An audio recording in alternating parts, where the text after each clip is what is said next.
बांधवांनो, आपल्यातला वाद आपण मिटवला पाहिजे आणि हे दोघं बांधव आहेत त्यांचं म्हणजे खऱ्या अर्थानं कौतुक करावं। व्हिडिओ पाहिल्यानंतर कमेंट बॉक्समध्ये प्रत्येकाने या दोघांच्यासाठी सुद्धा म्हणजे जय शिवराय ह्या कमेंट करायच्या आहेत। कारण या ठिकाणी प्रकाश भाऊ आणि सदाशिव भाऊ या दोघांमध्ये जे काही वाद गाव पातळीवरती झाला होता तो वाद मिटलेला आहे। वाद म्हणजे कुठलाही समाजाच्या हेतून वाद नव्हता, तो वाद राजकीय दृष्टीवाद होता आणि राजकारणातला झालेला वाद त्याचा उल्लेख तिथे मुळात नव्हताच। दोघंही आदरणीय मनोजदादा जरांगे पाटील यांच्यासाठी काम करतात, पाटलांच्या सोबत कायम उभे आहेत आणि या दोघांनीही वाद मिटवलेला आहे।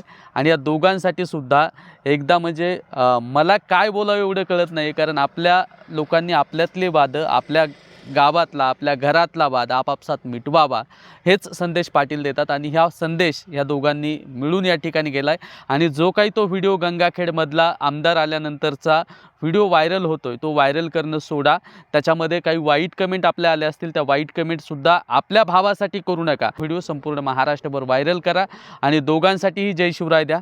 जय जिजाऊ, जय शिवराय।